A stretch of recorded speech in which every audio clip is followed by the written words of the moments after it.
ये सत्य घटना है परमात्मा कबीर देव जी के सह शरीर इस भूलोक को छोड़कर सतलोक जाने की। इस लीला को करके उन्होंने सिद्ध कर दिया कि वे ही सच्चे और पूर्ण परमात्मा हैं। कबीर प्रभु की ये लीला हमें ये संदेश भी देती है कि परमेश्वर किसी धर्म या जाति के बंधन में नहीं बंधा, वो तो सबके लिए एक है।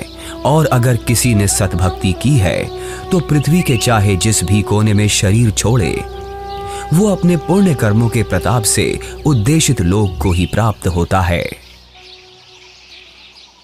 ये बात उस समय की है जब ये कहा जाता था कि मगहर में मरने वाला नरक में जाता है और अगले जन्म में उसे गधे के रूप में जन्म लेना पड़ता है।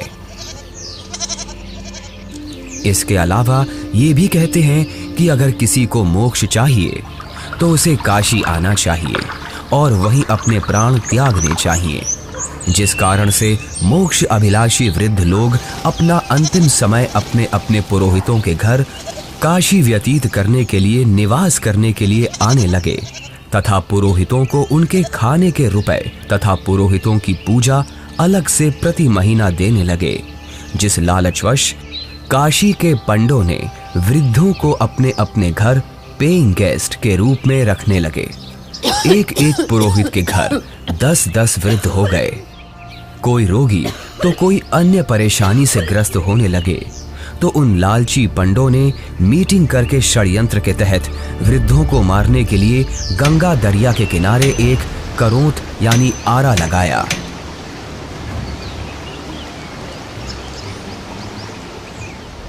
भ्रम फैलाया गया कि जो शीघ्र स्वर्ग जाना चाहता है तो इतने रुपए पूजा, जो उस समय की अधिकतम राशि थी, जमा कराओ। श्रद्धालुओं ने वृद्धावस्था के दुख से छुटकारा पाने के लिए तथा स्वर्ग जाने की भावना से वह महंगी फीस भी देने लगे।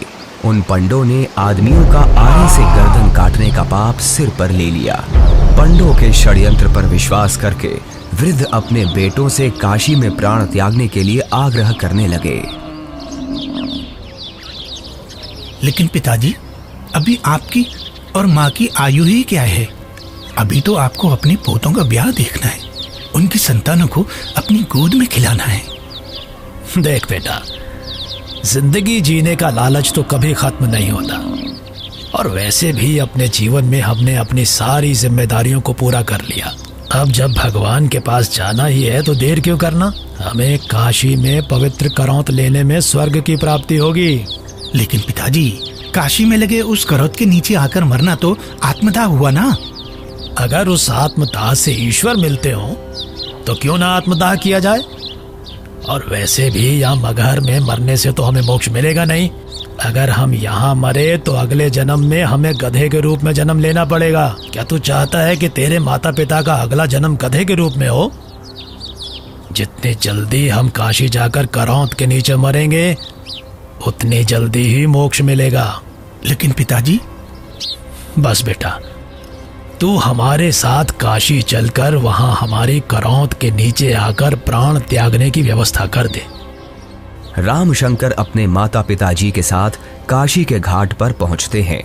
वो उस घाट पर भी पहुंचे जहां करौंत लगा हुआ है। करौंत से थोड़ी दूर पर ही खड़े होकर वो सभी देखते हैं कि गंगा नदी के किनारे करौंत वाली जगह है। उसका हैंडल करौंत से थोड़ी दूर पर एक मंदिर के पास है जो गुप्त है। हे ब्राह्मण, मुझे भी मोक्ष को प्राप्त करना है। ये काशी है और यहाँ मरने वाला हर व्यक्ति मोक्ष के लिए ही आता है। लेकिन मैंने अपने जीवन में बहुत सारे पाप कर्म किए हैं। इससे कोई फर्क नहीं पड़ता है कि मरने वाला व्यक्ति पापात्मा है या पुण्यात्मा। काशी में मरने वाला हर व्यक्ति स्वर्ग को जाता है और मगहर में मरने वाला हर व्यक्ति नरक को प्राप्त करता है। ठीक है, मुझे भी इस आरे के नीचे आकर स्वर्ग जाना है। 50 मोहरें लगेंगी। ये लो। ठीक है, तुम तख्त पर लेट जाओ। मैं भगवान से प्रार्थना करता हूँ कि वो आपको स्वर्ग में जगह दे। हे परमात्मा, इस आत्मा को अपने चरणों में स्वर्ग में स्थान देना। बहुत सारे लोग मोक्ष के लालच में पैसे देकर आरे से कट रहे थे। कुछ माता पिता अपने पुत्रों से अनुरोध कर रहे थे कि हमें भी आरे से कटवा दो ताकि हम जल्दी स्वर्ग चले जाएं। इस प्रकार रामशंकर भी लाइन में लगकर करौंद के पास आता है और अपने पिताजी को करौंद पर गर्दन रखते हुए देखता है। तभी पंडा इशारा करता है। दूसरा पंडा हैंडल घुमाता है, लेकिन हैंडल उलझ जाता है। थोड़ी देर बाद पंडा कहता है कि अभी भगवान ने आपकी कुर्बानी स्वीकार नहीं की है, कुछ दिन बाद फिर से आना। तभी हैंडल घुमाने वाला पंडा करौंद को ठीक करके इशारा करता है कि अब करौंद ठीक है, अगले का नंबर लगाओ। इस तरह फिर उनकी माता का नंबर आता है। उनकी गर्दन कट जाती है।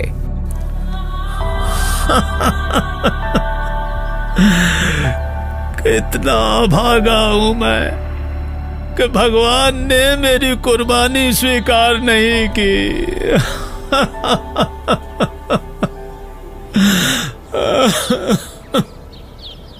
कबीर परमेश्वर जी इस भ्रम को दूर करना चाहते थे कि सच्चा भक्त किसी भी स्थान पर प्राण त्यागे वह उद्देशित लोक को प्राप्त होता है। सत्य कर्मों, पुण्य कर्मों को करने वाला व्यक्ति, सत्य साधना करने वाला व्यक्ति संसार के चाहे जिस कोने में भी शरीर छोड़े और चाहे जैसे छोड़े, वो अपने पुण्य कर्मों के प्रताप से ईश्वर के पास चला जाता है, नरक नहीं जाता। लेकिन दुष्कर्मों को करने वाला इंसान चाहे जहां भी मरे, चाहे काशी हो चाहे मगहर, उसे नरक की ही प्राप्ति होती है। सतलोक को प्राप्त करने के लिए पुण्य कर्म जरूरी हैं, ना कि काशी क्रोध के नीचे मरना। कबीर जी क्षमा कीजिए, लेकिन हम इस बात से सहमत नहीं हैं। ये पुण्य कर्मों को करने वाला व्यक्ति चाहे काशी में मरे या मगहर मरे, उसे स्वर्ग की ही प्राप्ति होगी। सत्य ये है कि अगर कोई भी व्यक्ति काशी में मरता है तो वो चाहे पुण्यकर्मी व्यक्ति हो या पापकर्मी, उसे स्वर्ग की ही प्राप्ति होगी। और अगर कोई व्यक्ति मगहर में मरता है तो वो चाहे पुण्यकर्मी हो या पापकर्मी, उसे नरक की ही प्राप्ति होगी। और इतना ही नहीं, मगहर में मरने वाला अगले जन्म में गधे के रूप में ही जन्म लेगा, ये भी निश्चित है। उस व्यक्ति को भी स्वर्ग की प्राप्ति नहीं होगी। ठीक है, तो मैं फिर मगहर में ही शरीर का त्याग करूंगा और स्वर्ग नहीं, स्वर्ग से भी आगे सतलोक जाऊंगा। और आप सभी पंडितों से मेरा आग्रह है कि आप सभी मेरे साथ मगहर चलें और मेरे शरीर छोड़ने के बाद अपनी ज्योतिष विद्या का प्रयोग करके ईमानदारी से सभी लोगों को ये बता देना कि मैं कहाँ गया हूँ। लोगों के बीच का ये भ्रम दूर होना चाहिए कि मोक्ष केवल काशी मथुरा में शरीर का त्याग करने से नहीं होगा, बल्कि मोक्ष केवल यथार्थ भक्ति से और मर्यादा में रहकर अपने जीवन का निर्वहन करने से होगा। आज आपके मुक्ति का दिन है। करौंद के नीचे आकर मोक्ष पाने के लिए तैयार हो आप? इस आरे अर्थात करौंद से मुक्ति प्राप्त करने के लिए कितनी मोहरें लगेंगी? केवल 50। पिताजी, आपको उस करौंद के नीचे अपने प्राणों को त्यागने की जरूरत नहीं है। क्यों? पर बेटा फिर मुझे मुक्ति कैसे प्राप्त होगी? पिताजी, मैं अभी एक बड़े महापुरुष कबीर देव जी के पास से ही आ रहा हूं। उन्होंने कहा है कि जो व्यक्ति पुण्य कर्म करता है वो सतलोक ही प्राप्त करता है। उसकी मृत्यु चाहे जहां हो। बल्कि खुद कबीर जी मगहर में शरीर त्याग कर ये साबित करने जा रहे हैं कि मगहर में मरने वाला नरक नहीं जाता। यदि उसने सत्कर्म किए हैं तो वो भी स्वर्ग ही जाता है। आपको करौंद के नीचे अपने प्राण त्याग करने की जरूरत नहीं है। पिताजी, इन दुष्टों ने माता जी की हत्या की है। ये पाप कर रहे हैं। अरे अरे, ये क्या कर रहे हो? कबीर देव जी को ज्ञान नहीं है? तुम्हारा दिमाग फिर गया? ज्ञान नहीं है? वो तो साक्षात परमात्मा हैं। तो ठीक है, हम भी उनके साथ मगहर चलते हैं और देखते हैं कि उनकी कही गई बातों में कितना सच है और कितना झूठ।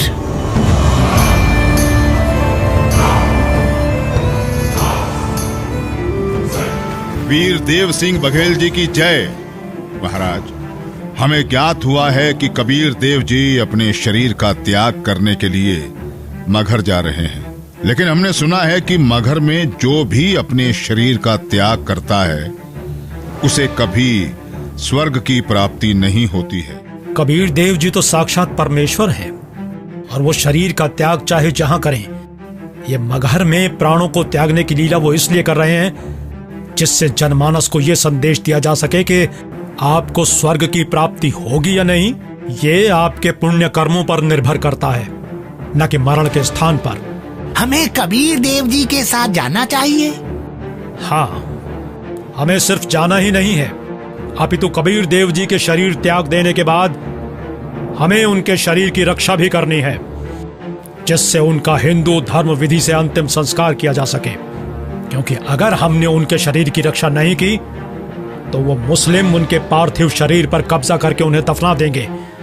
परमात्मा कबीर देव जी केवल हम हिंदुओं के भगवान हैं, उन मलेच्छ मुस्लिमों के नहीं। इसलिए हम आपको आदेश देते हैं, तुरंत ही सेना को हमारे साथ चलने को तैयार किया जाए।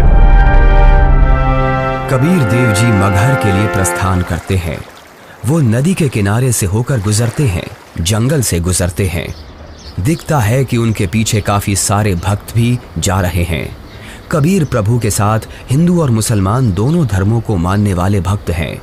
काशी के करौंत का समर्थन करने वाले पंडे हैं, विद्वान पंडित जिनके साथ सालिक राम भगवान की मूर्ति है, और बड़े बड़े टीका चंदन लगाने वाले पंडित जिनके साथ काफी सारी पुस्तकें हैं, वो भी कबीर प्रभु के साथ हैं।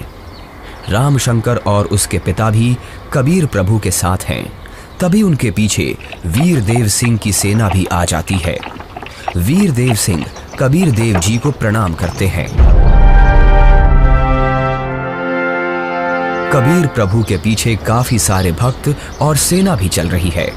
कबीर प्रभु चलते रहते हैं और जो भी कबीर प्रभु को जाते हुए देखता है उनके पीछे चल देता है।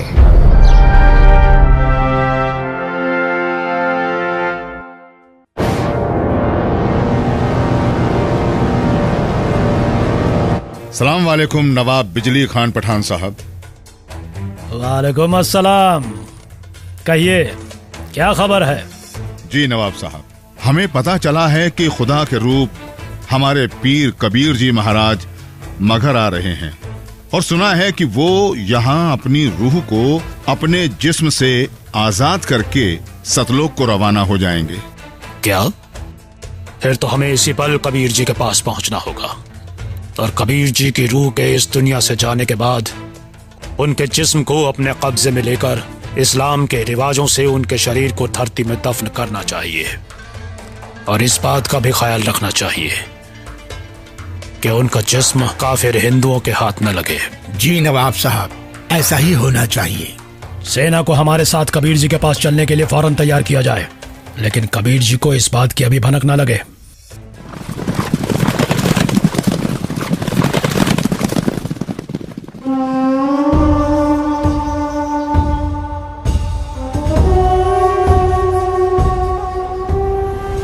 लगता है कबीर जी के जिस्म को पाने के लिए काशी नरेश वीर देव सिंह भी अपनी सेना लेकर आया है, लेकिन हमें किसी भी हालत में इन हिंदू काफिरों को कबीर जी के जिस्म को पाने नहीं देना है। आग के आने का मकसद हमें पता चल गया। पीर जी, बिजली खान आपकी क्या खिदमत कर सकता है? मैं अपना शरीर त्याग करने से पहले स्नान करना चाहता हूँ। जी, हम अभी आपके नहाने के लिए साफ पानी की व्यवस्था करते हैं। नहीं, मैं किसी बहते पानी के दरिया में स्नान करूंगा। बिजली खान। पीर जी, यहाँ एक दरिया बहता था जिसका नाम आमी नदी था, लेकिन पीर जी, शंकर भगवान के श्राप के कारण उसका पानी अब एकदम सूख चुका है। चलो दिखाओ मुझे वो आमी नदी कहाँ है। जी पीर जी, चलिए। कबीर देव जी, वीर देव सिंह, बिजली खान और उनके सेना और बाकी के भक्त उस आमी नदी के पास पहुंच गए। कबीर देव जी ने उस सूखी हुई नदी को देखा।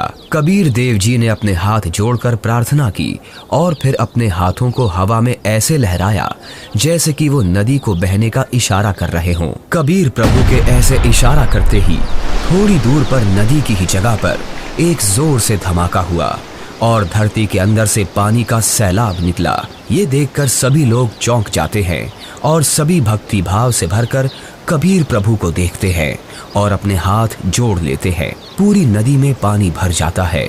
सभी लोग खुश हो जाते हैं। कबीर प्रभु की जय, कबीर प्रभु की जय, कबीर प्रभु की जय। आदेश दें प्रभु। हुक्म दे मालिक।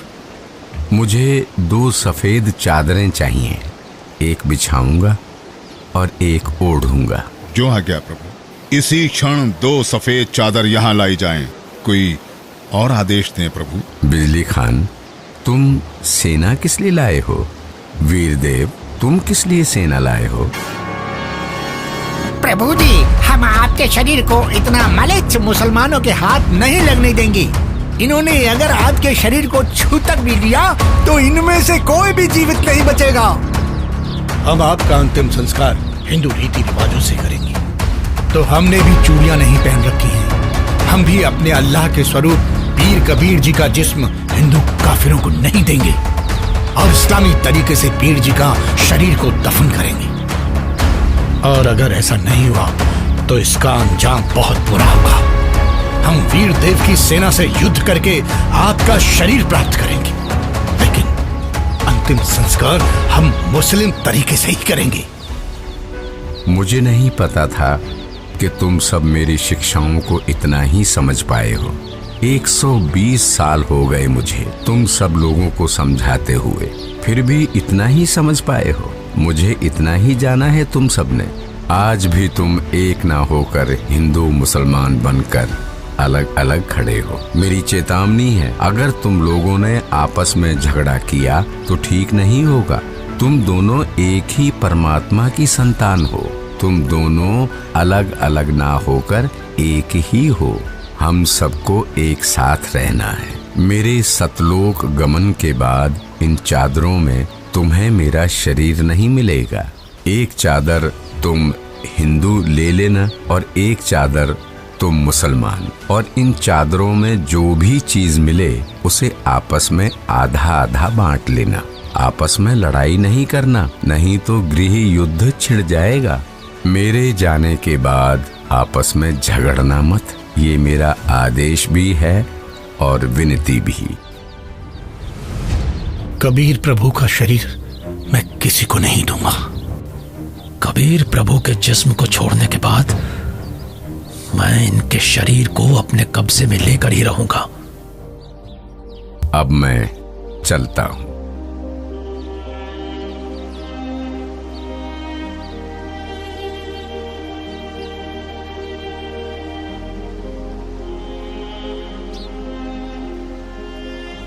देखो ब्राह्मणों, मैं जा रहा हूं सतलोक, इस पृथ्वी से और तुम्हारे स्वर्ग से शंखों कोस दूर।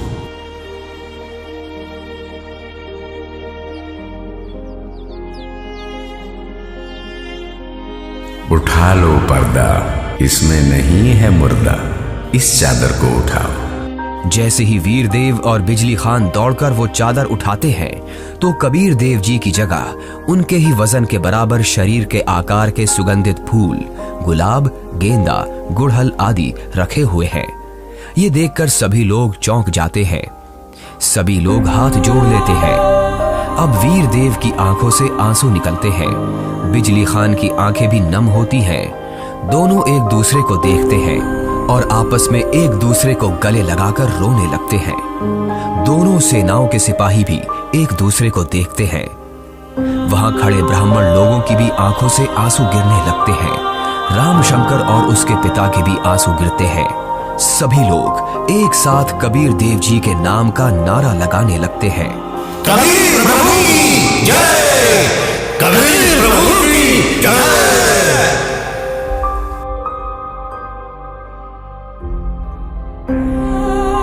कबीर प्रभु, हमको माफ करना, हमने आपको पहचाना नहीं। आप तो खुद अल्लाह ही थे। बहुत बड़ी गलती हो गई हमसे, हमने भगवान को नहीं पहचाना। कबीर प्रभु की बात हमने नहीं मानी। अब हम सब एक होकर रहेंगे और उनकी कही सारी बातें मानेंगे। या अल्लाह, माफ कर हमें। भगवान माफ करो हमें। कबीर भगवान हमें माफ करो। भगवान हमें माफ करो। फिर हिंदू और मुसलमानों ने आपस में वो फूल बांट लिए और मगहर में ही कबीर प्रभु की याद में 2 अलग अलग स्थानों का निर्माण किया। और फिर उन्हीं में से कुछ फूल लाकर वीर देव सिंह ने काशी में चौरा का भी कबीर प्रभु जी के स्थान का निर्माण किया। उसे कबीर चौरा नाम से जाना जाता है। वहां पर कबीर पंथ का बहुत बड़ा आश्रम बना है। कबीर प्रभु जी ही सच्चे और पूर्ण परमात्मा हैं, जिन्होंने हम सबको रंग भेद, जाति धर्म भेद आदि के आधार पर ना बंटकर एकजुट रहना सिखाया। परमात्मा एक विशेष जाति या समूह का नहीं होता। परमात्मा तो सबका एक है, जिसका नाम कबीर देव है। ये 2D एनिमेशन संत रामपाल जी महाराज के सत्संग प्रवचनों का अंश मात्र है। संपूर्ण आध्यात्मिक ज्ञान प्राप्त करने के लिए अवश्य सुनिए संत रामपाल जी महाराज जी के मंगल प्रवचन।